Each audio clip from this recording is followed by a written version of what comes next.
And welcome to Weather and Ag in Focus 106 on a Thursday afternoon. And we're past mid-January finally on our stretch into spring, although Mother Nature not quite agreeing just yet.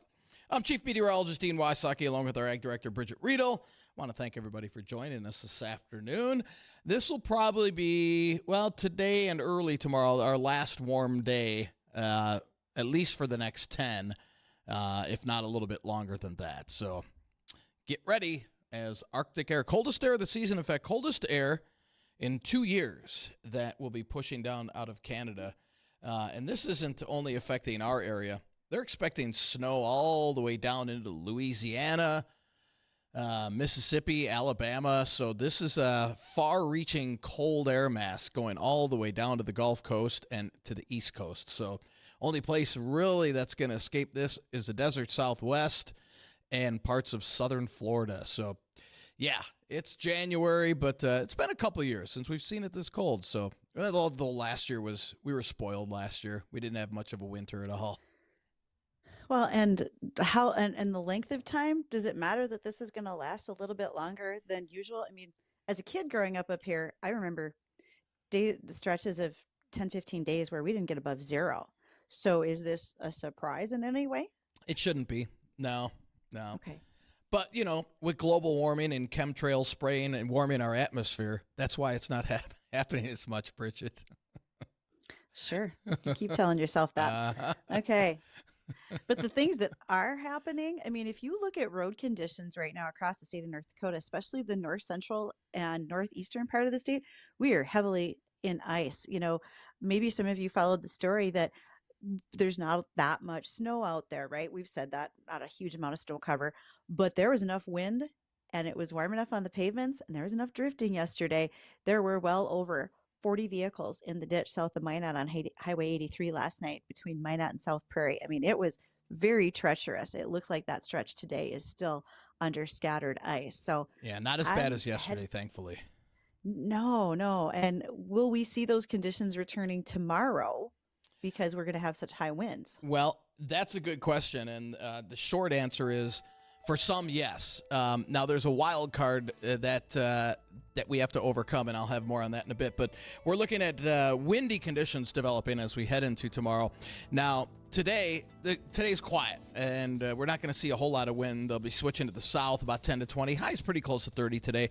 We're only going to drop off a few degrees into the mid-20s tonight. South winds will increase about 10 to 25 and gusty, so might see a little bit of blowing snow on those east-west roadways overnight tonight. And then tomorrow, the winds switch back to the northwest. We'll have a morning high of 30. The winds will be blowing about 25 to 40 across the area. There is a little thin crust of ice on top of the snow in most areas, at least in and around the valley. Now, it's going to take about 45-mile-an-hour wind gusts to kind of chip away that little thin crust on top of the freshly fallen, or what was freshly fallen snow. I think that is going to be a better possibility often north central part of the state and also just east of the valley. I think areas that have the deeper snowpack into lakes country have a better chance of seeing reduced visibility, possibly near blizzard conditions if we get those wind gusts high enough. So we'll have to wait and see how it all pans out. Typically our models overdo the wind just a bit, but again, if we can get those 45-mile-an-hour wind gusts, that would be enough to chip away at that thin layer of crust on top of the snow. And if that happens, then conditions will really get bad tomorrow afternoon and tomorrow evening. So keep up to date on the forecast. It's going to be kind of one of those things, wait and see. Keep it in. If you have travel plans, keep that in the back of your mind that you may have to reschedule, because again, if that does occur by tomorrow afternoon and evening, we could have, like I said, we could have near blizzard conditions. If that crust holds, it won't be nearly as bad. So that's a big question mark right now.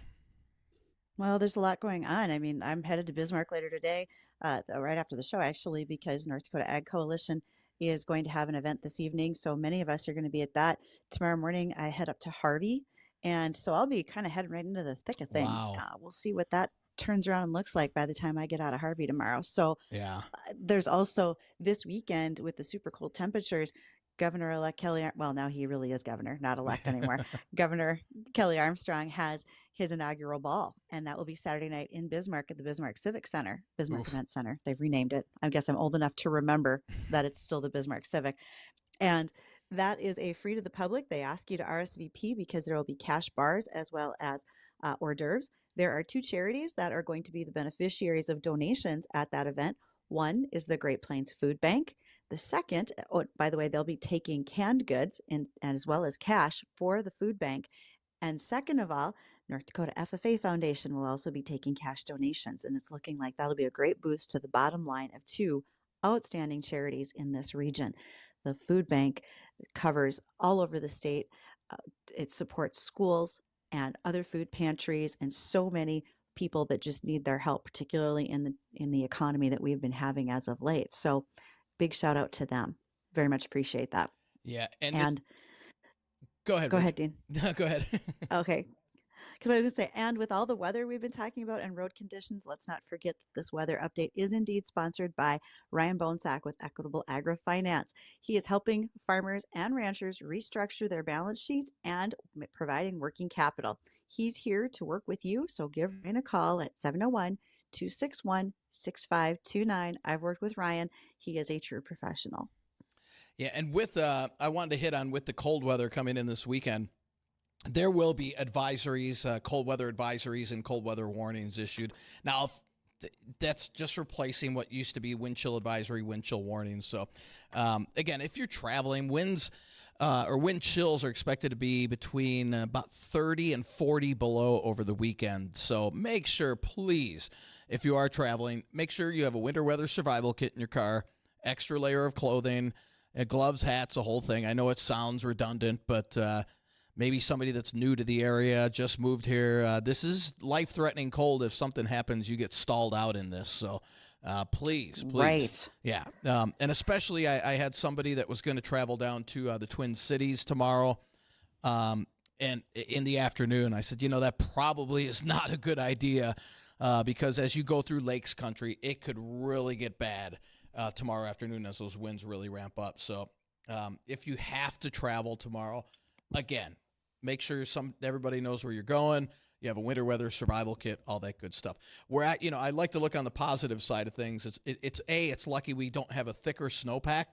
If this came through on any normal winter with what a normal snowpack would be, we would have full-fledged blizzard conditions across the entire state as this Arctic front hits. So we're kind of lucky that we're a little behind on snow cover. But what little we do have, again, it's something we'll keep an eye on for tomorrow afternoon. So, again, keep up to date on the forecast. We'll be updating you on our website and on air as we head into tomorrow in case conditions rapidly deteriorate. Let's just face it, roads tomorrow could be a whole different ball game. And so anytime that you are on the road, we ask that you make sure to let us know how it's going. You're welcome to reach out to us at 701-293-9000. That's the phone line right here for Weather and Ag in Focus.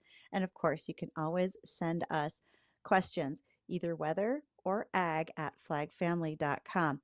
Have you followed our Facebook page yet? Because we live stream there, same on YouTube, as well as Acres TV. And you can find us on Facebook, WAG, WAG in Focus, Weather and Ag in Focus.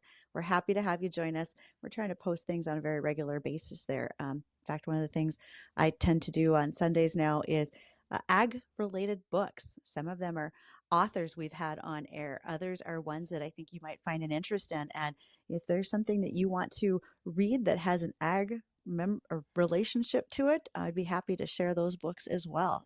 In fact, the one I just put up this past weekend was Snoopy and the Spy. That was done by Lee Clancher, and Lee was a guest for us where we talked about espionage in the tractor four-wheel drive wars that were taking place in the 70s between IH and John Deere at the time. We'll see if folks pick up some of those books. That would be great if you did. Yeah, no doubt. Well, we're coming up on our break here. Our guest is coming on, a little late today, about 1:30, right, Bridgette? He is, yep. So I talked to Trent a little bit earlier that our guest today will be Trent Loos. Many of you know Trent from Loose Tales. He is a farm broadcaster out of Nebraska. He's also a rancher. But Trent is on the road today, like many of us usually are this time of year. And Trent is also a spokesman for the All American Beef Battalion. If you are unfamiliar with that, the Beef Battalion works very, very hard to make sure that they provide quality beef to the soldiers, active duty, and so much more. And we're going to talk about what they do and how they accomplish that goal as the All American Beef Battalion. In fact, if you have questions for him, you can look at their website, steaksfortroops.com, and generate some of those questions. Again, you can be calling in at 701-293-9000 so that we get them answered. You can send us emails too if you'd like.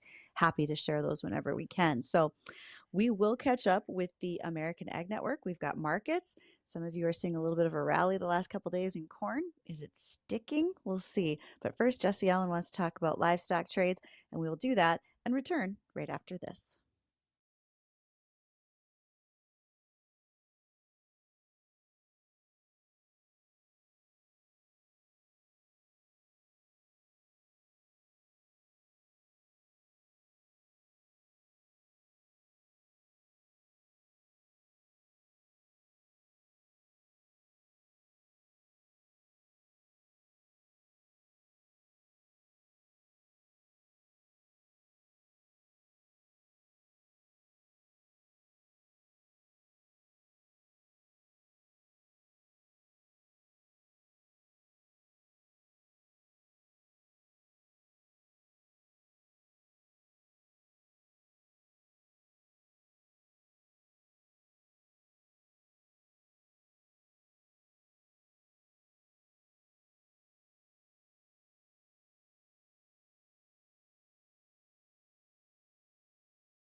Welcome back to Weather and Ag in Focus. And today it's not just talking about something chilly in the weather and ag related, but the 60th annual Red River Valley Sportsman Show is coming soon. Or, excuse me, the boat show is going to be this weekend. Coming up very soon. Tickets we've got for you for next week so you can attend. I've actually never been to the boat show because I've never owned a boat. I guess that could Well, maybe if possibly you change went, if I went to the boat yeah, show. you Right. might be a boat owner if you went there. Maybe I would. So with a pair of tickets to give away for that, Dean, Can you take calls, and Yeah. who do you want? Let's take caller number Lucky 7. Lucky 7 if you want a pair of tickets to the boat show next weekend. Again, what a great way to kind of break away from the winter cold and get the vibe and get the feel of spring and summer. So again, we'll take caller number 7 if you would like to go to the boat show next weekend. Should be a good time. It's usually pretty good crowd out there, and again, it gets everybody away from the cold that we've been having. In fact, by next week, by the time that boat show rolls around, according to the LRC, we should have another couple clipper systems coming our way as we add to our snowpack for late next week. But again, caller number 7 we will take, 701-293-9000. Okay, you're going to take them? All right, Addison's going to take the calls, so we'll see. It looks like we're having Who's trouble. going to join us? Yeah, it looks like we're having a little trouble with our phone line. Oh, no. After we gave out that number. And by the way, if you're wondering the details on that boat show, I looked them up, so I'm not just speaking randomly. The Red River Valley Boat and Marine Products Show is the 24th, 25th, 26th, and it's going to start on Friday at noon. So if you want to play hooky for the afternoon and beat the crowd, that'd be a great day to do it. And this is a $12 per person value. That is the ticket price when you arrive. So stop in, fishing boats, pontoons, and so much more. Again, we're looking for lucky number 7 to make sure that that person can go ahead and receive those tickets. So one of the things that I mentioned earlier is I'm heading to Bismarck later today, and I'll be attending an event for the North Dakota Ag Coalition. For those who don't know that that exists, it is actually a nonpartisan federation of more than 40 organizations representing specific commodities and associations with direct links to agriculture. Some of the members of the Ag Coalition would include organizations such as IBAND, the Independent Beef Association, Stockman's, Grain Growers, Milk Producers, Irrigation Association, Lamb and Wool, Oilseeds, Pork, Ag Consultants, and Barley, so many more. So really representing a very broad spectrum of who we have in North Dakota, because when you think about the diversity of what we have for cropping systems in this state, it's impressive. Even the Winery Association of North Dakota is represented there. Let's not forget those grape growers. Some of us are very happy with what they do and provide as a product. Right? Thanks to them. They do great work. All right, while we're gathering up information from caller number 7, this winter weather that Dean's been talking about, he mentioned that with that heavy wind, if it breaks the snow cap and we see blizzard-like conditions, another thing to think about is how that affects cattle. If you have hay laying out in a swath, so it's laid out on the ground in a long line, usually loose hay has some air underneath it and it's kind of fluffy. So it's a lot easier for an animal to break through that crust to get to their feed. They can hit it with a foot, a hoof, or they can bust through it with their nose so they can eat better. And it's better than when they have to fight through ice to get to corn stalks. Corn stalks are more dense, lay closer to the ground, harder to get that feed. So that's why this time of the year you're going to see supplemental feeding with hay as well as ground feed. And boy, with the cold weather that Dean predicted is coming, we are really going to want to see that higher protein diet to keep those internal combustion engines running on those ruminant animals. And if it's not just cows, we got to think about sheep and horses who might be outside. Plenty of water for them as well to help keep them warm and insulated, because that's what fuels them, is good food and good water quality. I don't look forward to the poor folks who have to go be busting open water tanks in this weather. Hopefully you've all got tank heaters and water bubblers to keep that flowing. Yeah. And Bridgette, is there a temperature that it gets to where, all right, now this is like dangerous even for our livestock to be out anywhere? I mean, is there a threshold or not? Not really. Not really a threshold, but you certainly make allowances. You make sure that there are windbreaks that are up so you don't have that breeze hitting the animal, because that just degrades their heat, their internal heating system so much faster. You also open up barns so they can get inside and have an opportunity to bunch up so that they get a little bit more heat in the barn, etc. Folks will drive by a feedlot or a pasture or an open field and say, geez, I see cattle and they've got snow on their backs. Yeah. That's actually a good thing. It's an insulator. Because but it also means that they're not losing heat. They're holding their heat in. If they were losing heat, then they would be melting their own snow off. So it's a good thing. Hmm. The beef animal, their hair, beef or dairy, the hair on that animal is actually hollow and it helps hold the heat in for them. So it's really a pretty good thing for them to show that they've got a little bit of snow on their backs. That's okay. Rain falls harder on them. Yeah, right. Yeah. Yeah. Saturday night's freezing rain. Probably not a great thing for a lot of cows out there. They may not have been real happy about that situation. Or the or the livestock producers that have to go out and help them, or try and get them windbreaks. Yeah, nobody likes that. Oh, it's not nice. Stuff breaks. That's the thing we forget about. I don't care how durable that metal is. When you have these cold temperatures, stuff breaks. Tractors don't start. People slip and fall. I've seen some terrible hand injuries from trying to chop ice and smashing your hand and just busting it open, needing stitches. So, really, this is the time of year to be even more cautious when we're out trying to do these things. And certainly, as we've warned, in these cold temperatures, make sure your vehicle is prepared. We haven't always had the super cold temperatures that we we did in the years past, right? It seems like it's just a smidge warmer every once in a while. So keep those things in mind. I am happy to see that this is increasing the ice thickness that we'll have for things like agronomy on ice coming up in February, because I am the anxious one of the bunch who wants at least 30 inches of ice to drive on. I didn't grow up with ice. And we're doing pretty well. We're at about the 20 to 21 inch mark right now up at Devil's Lake, just off of Woodland Resort. When is agronomy on ice again, Bridgette? February the 5th. That's a Wednesday, right Okay. into the new year. Okay. Yeah, a lot of upcoming events. Next week is the Advanced Crop Advisors Workshop. That'll be on Tuesday. That's hosted by North Dakota State University. We also know that next week is the Sioux Falls Farm Show down in Sioux Falls. I'm going to take a trip down there and take that show in and be able to share what's happening in Sioux Falls and so much more. The last week of January, right over the 29th, 30th, and 31st, that'll be the KMOT Ag Expo out in Minot. Very well attended. Lots of farmers go to that one, especially because it's everything from large new tractors, combines, to short line equipment that you might be looking for, and it incorporates livestock handling equipment. So if you are a producer who's diversified in all those areas, it's one-stop shopping in one place for you. I appreciate what it's like to go to the Minot Ag Show, and it's always ridiculously cold at the end of January in Minot. There's only been 1 year I remember it being like above 20 when we're out there. Oof. It's wild. Yeah. Yeah, it's No fun. yes. No, not at all. So when our guest joins us, we're going to talk about beef today. But one of the other things that we know about our beef animals is they provide us so much.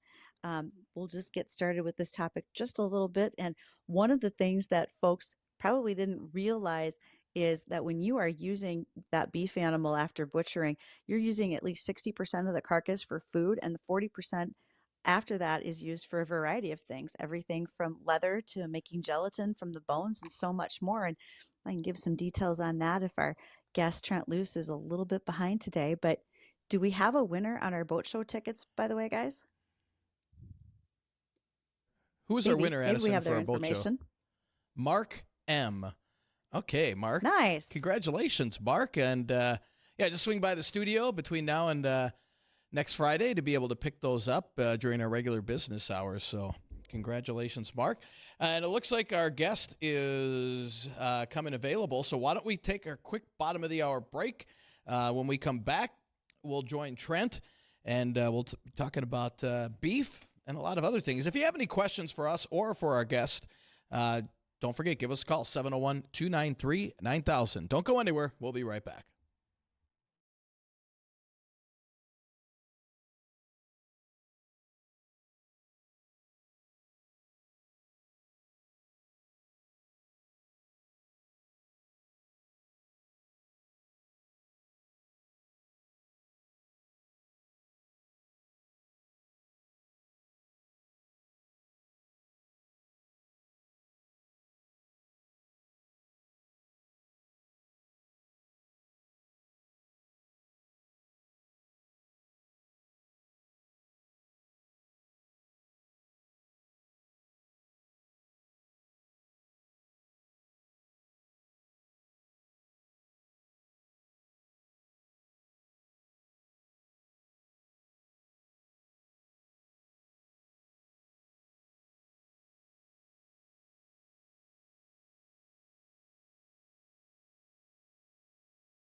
focus. Thank you for spending your afternoon with us. Greatly appreciate that.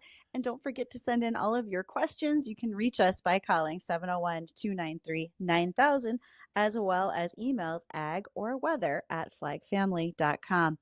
Today we are joined by Trent Loos. He's representing the All American Beef Battalion. Trent, thanks for taking the time today. Well, right off the bat, Bridgette, I was here listening to you tell everybody I was late. I wasn't late. I was waiting You on a were woman. not. I was waiting on a woman. Well, I was afraid that considering you have a very busy day, that you might not get quite the time that you needed. So thank you. I know that you had to step out of a meeting in order to join us. Much appreciated. I am. Trent? I'm at the Colorado State Capitol at the moment, but I'm here in Denver for the National Western, another celebration of beef. It's an awesome celebration of beef. That kicked off middle of last week, if I'm not mistaken. Actually, the official first day was on Saturday. And last night, I'll just continue with your beef theme because that's what we're going to talk about ultimately here with the All American Beef Battalion. And that's another thing you left out, that beef not only replenishes the body, and we use 60% of the carcass, like you said, we use it to say thank you. But last night, we said thank you to a lot of folks at the National Western with the Beef and Wine Festival. And this is just a fantastic event, Bridgette, because it brings people from inner city and cattlemen and Carhartts. Well, they weren't in Carhartts last night because it was pretty warm in Denver. But you know what I'm saying. It brings a dichotomy of food producers and food consumers together. And we had folks and people who are vendors from as far away as the state of Washington and Texas, and we had a great crowd and celebrated life. And that's what we do when we raise and produce beef. Absolutely. I have a long list of things that beef provides for all of us, and we'll get to that later because the important discussion at the moment is the All American Beef Battalion. For those who don't know what it is, and you as a spokesman, tell us more. So the All American Beef Battalion is coming on its 15th year, and the first feed will be 15 years ago in April in Kansas. It was the vision of the late Bill Brody. Bill Brody was a lifelong cattleman from Ashland, Kansas. He called me one day and he said, Trent, we're going to make sure these kids coming home from Iraq and Afghanistan are not treated like we were treated when we came home from Vietnam. And I think we really learned a lesson in Vietnam, and that's played a role. And I say thank you to the Vietnam veterans, not only for their service, but what they endured to let everybody know that was a grave mistake that we cannot make again. And Bill Brody, a lifelong cattleman, said, we're going to be there when these kids are deployed or when they come back from deployment, and we are going to hand them a 1-pound ribeye, cheesy potatoes, a dinner roll, corn, a dessert, and say thank you. And we are now over 480,000 people in 14 plus years that we have handed a plate of food and we have said thank you. Not $1, Bridgette, of the money donated, because 100% of this money is donated. North Dakota has actually been on the forefront. North Dakota corn growers were in the first couple of years of donating money, and I'm here in Colorado today, and the Colorado corn growers have been very good. Not $1 in this organization has gone for administration. Every single dollar has gone to the cause, and 100% of the money has come from everyday citizens that think that this is just a fantastic way to use beef to say thank you. And we've been to some very great celebrations like Camp Pendleton in San Diego. And the day that we were at Walter Reed Hospital in Bethesda, Maryland is one that sticks with me and will always impact me, because we were right there with these kids that had come home from the front line. We're starting their rehabilitation process. And I don't know that anything's been more rewarding for me in 15 years to be a part of this organization. Trent, that's a great organization, by the way. And you said it's been going for 15 years. Where would you like to see this expand to, or what would you like seen done more so than you are right now within the next, let's say, 10 years? Well, Bill's vision was from day one, we wanted to get to every base in the United States, but more importantly, he wanted to take our entire crew and feed in theater. And at that time, obviously, it was Iraq or Afghanistan. We never got that pulled off. But one of the limiting factors is that this group of cattlemen, this group of farmers, this group of volunteers, who built grills. Guys, they built grills to pull behind pickups that have a rotisserie that will grill 700 1-pound ribeyes at a time, Wow. pull behind their pickups. We move in, and by the way, I'm not the cooker guy, I'm the talker guy. But these guys move in and can feed. We fed at Fort Carson, just down the road from right here. One day we fed 5,000 troops in an hour and 50 minutes, the full Wow. meal deal. Cooked it, delivered. Well, we didn't cook it in an hour and 50 minutes, but we did the actual feeding. We start cooking at sunup, and this mobile catering unit has just turned into this amazing thing. So if you were to ask me what's the one thing would be Bill's vision was always to go to theater and feed the troops right in the front lines. Wow. Where's your next event, Trent? I mean, if you guys are keeping up with what's happening all around the US, and maybe someday there'll be the chance to be in theater, what's the next one that you'll be going to, or where other folks can keep an eye out for it? You know, a spokesperson that does a proper job in planning would say, next week we're going to be in Minot at the Air Force Base, but it turns out that I don't know what the schedule is. But there is and it's important. I mean, I got it in an email, but I didn't think to look at it. It's important to let everybody know that there's a system in place, and we must get a request from a commander of a given place. And because of that, the All American Beef Battalion has developed a fantastic relationship with certain places, like Fort Carson here in Colorado. There's not one place we've been and fed more troops than here at Fort Carson. Fort Bliss has been another outstanding endeavor for us because we've got some true champions in the organization that are in Texas as well. And so we've got groups scattered of volunteers that are a part of it.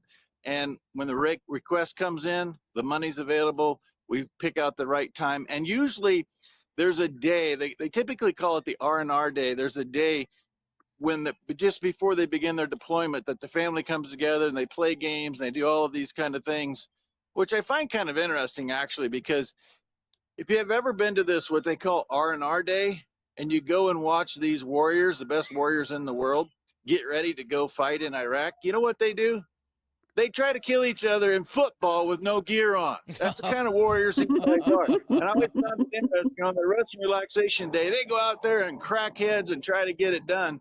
It's just, there's nothing more humbling than to hand a plate of food with a 1-pound ribeye on it to a group of soldiers, say thank you for your service, and they say no, thank you, we owe you, we're doing it for you.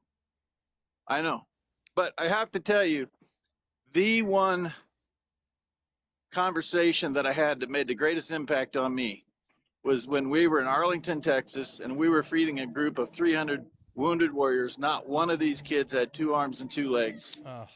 And I was visiting with retired 4-star General Jimmy Williams, United States Marine Corps. And I said, thank you for your service. He said, boy, don't give me lip service. If you really want to say thank you for what we've done, then what you will do is exercise the rights that we have protected for you. And guys, I got to tell you, that was the day that I said, I'm not just going to say thank you. I'm going to make sure that what they have done has an impact every single day. Oh, that's vital to what we see every day, Trent. And one of the things that I think about is there is also an initiative out there called the Red Shirt Friday, and that represents, making sure that everyone gets home safely from the military, and we want that more than anything. We don't want anybody left behind, and we want to make sure that we go ahead and represent folks. So if you ever want to participate in another very simple to do military initiative, that would be wearing your red shirts on Friday. And I like what Trent said about having a commander make a request. Will you also do that for National Guard units, or only what we would maybe consider active personnel? I don't know how to define that. No, we have done for many National Guard units all across this country. It doesn't matter whether you're what branch of the military. If the request comes in, we can make it happen. It will happen. But Bridgette, you bring up the Red Shirt Friday. I've worn a Yeah. red shirt every Friday for 18 and a half years, but I'm curious, do you know where and when that started? I don't, but I know several folks who participate, good friends through social media, etc. But I don't know the origination of it. At the end of World War II, the Ladies Auxiliary for the VFW suggested that every Friday, every man, woman, and child wear a red shirt just as a simple, subtle gesture to the boys coming home from the beaches of France and Italy in the South Pacific. I learned that when I was speaking at Cannon Air Force Base in New Mexico, and I learned that 19 years ago. And when I learned that, I started talking about it every single week. I've worn a red shirt every single Friday, and it's always the women that lead us into these lasting relationships. So, Trent, I know that as your day is filling up, I need to know, how can folks participate in what you do? Do they call you up when they are ready to donate a side of beef? How does that participation work? Whether you're a local rancher or someone who's maybe a military family and wants to be supportive, or just general public. So I love the concept of donating beef. We can't functionally make that work because we're scattered so badly. And we have developed a very good procurement relationship with one entity. So the thing to do to get involved and volunteer is probably the best asset we could ask for. But you can make donations, you can volunteer, and the place to go to do that is Steaks. Trent got Oh, we Yep, Trent got lost. interrupted Oh, there, no. but it's There we go. All right, it's we got him Stakes back. for Troops. Okay, good. Stakes for Troops. Trent, that's what you were talking about, was the website. StakesForTroops.com, correct. Excellent. All right, we want folks to make sure that they, as Trent said, send those requests if you are a commander for the All American Beef Battalion. Make sure that you are participating by donations in ways that you can support, because remember, so much of our active duty comes from the rural areas. Roughly 40% of our service members are from rural communities and farms. So, Trent, thanks for what you do to represent the beef industry and highlight our military.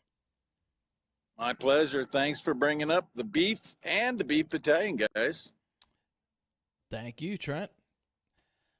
All right, that'll We'll do. see you soon. Oh, you got it. You got it. Have a great time in Denver. And boy, what an organization. I mean, that is just fantastic. You know, anytime we do anything for the troops, I love his story about his most memorable moment. That was fantastic.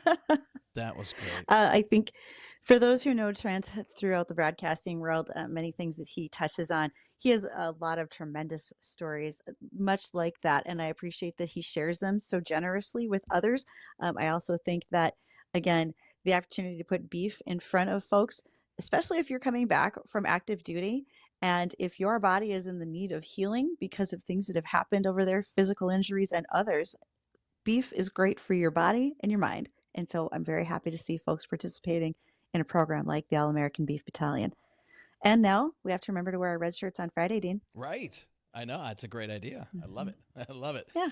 Yeah. Well, we're going to come up on break here. We'll recap the weather and go over a couple other topics in about 3 or 4 minutes. Don't go anywhere. If you have any questions for us, again, our phone line 701-293-9000. We'll be right back.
And welcome back to Weather Nag in Focus, 1:52 in the afternoon. And temperatures outside generally mid-upper 20s across the area. We'll top out pretty close to 30 across much of the area. A lot of clouds around, a little bit of filtered sunshine poking through.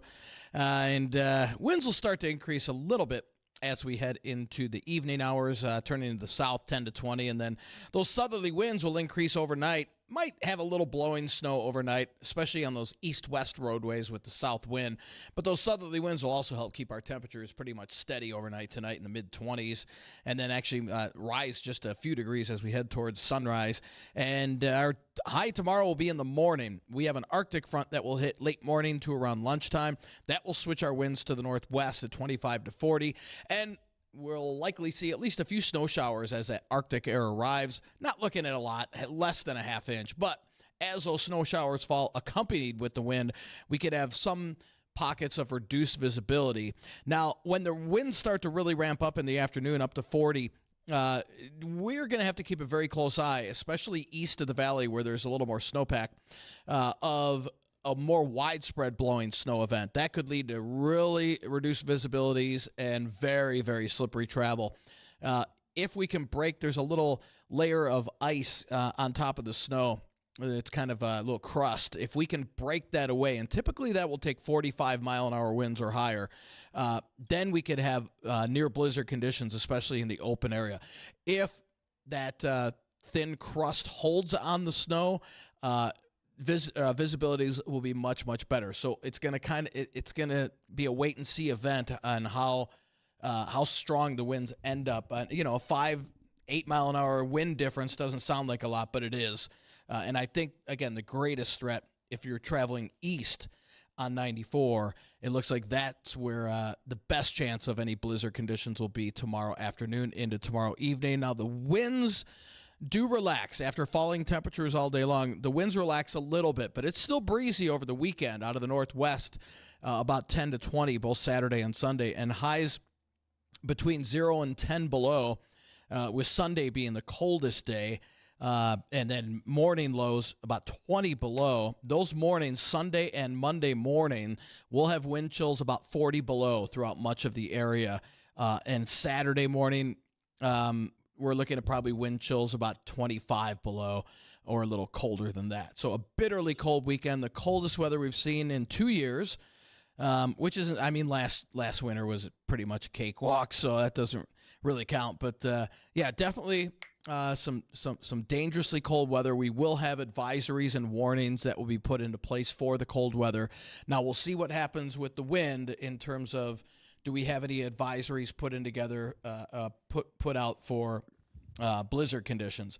I think there's about a 30% chance of that happening. I think a better chance that it doesn't happen. So, again, we'll see how this all pans out tomorrow. But keep that in the back of your mind if you have any travel plans. Might need to alter those if conditions deteriorate quickly. Well, and if you are spending your afternoon tomorrow at a computer, and if you have kids who are interested, I'm looking for students who are sophomores in high school to about sophomores in college who have some ag experience. Love to see some FFA and 4-H members participate as the assistant ag director here at WDAY. I look for a student every month to spend one show with Dean and I, going through our questions and headlines of the day, interviewing guests like we just had on air, and spending some time just learning the radio business in the background. So for those who have an interest in future of broadcasting, journalism, and especially farm broadcasting, feel free to reach out. Would love to have you send me an email, ag@flagfamily.com, so we can line up more students to join us throughout the next few months. Well, before Trent joined us on air, we were talking about the things that beef brings to us as humans. And the latest craze, if you will, fad, maybe not fad, but definitely something that people are talking about would be beef tallow. Tallow is actually the fat of the beef animal, and we are seeing folks selling it in everything from hand creams to its consumption when you're cooking. It is a rich omega-6 fatty acid, and it really moisturizes as well as reduces inflammation. Folks are trying it all over the place, but for many years you could find it in lipstick, chapstick, soaps, and toothpastes. Also, the fat can be used as a lubricant. You'd find it in hydraulic brake fluid and antifreeze. So remember that 60% ingestion by the human, 40% for other things. Then the collagen. Collagen from the animal can be found in a lot of the tissues, high concentration in the skin, the hooves, the bone, and tendons. And, sometimes that even winds up in glue. Remember that old adage, we'll send this horse to the glue factory? Well, beef collagen can also be used in glues. Additionally, that collagen is used as a filler in plastic surgeries, and the gelatin from when you boil down the bones and hooves and the hide, you can extract the gelatin, and that then becomes what you use in desserts, beverages, snacks, and other products. The hide itself, well, we can be using that for purses, leather, briefcases, so much more, even car seats. But really, the thing that's going to catch everybody's attention coming up very soon is that even though we call it passing the pigskin, that football that's going to be used at the Super Bowl comes out of a cowhide. And we'll have lots of facts and figures on how many footballs out of a hide, that type of thing as we get closer. So there's a lot of reasons we use beef, and it's not just when it's tasty and a steak on your plate. Even the blood from the animal can be used in oral iron supplements. So keep that in mind. That beef animal is kind of like Santa Claus, the gift that keeps on giving year round, better than a Jelly of the Month club, if you will. And I bet a lot of people don't know those little tidbit facts either. I always remember being told that about the gelatin from the bones and including like marshmallows.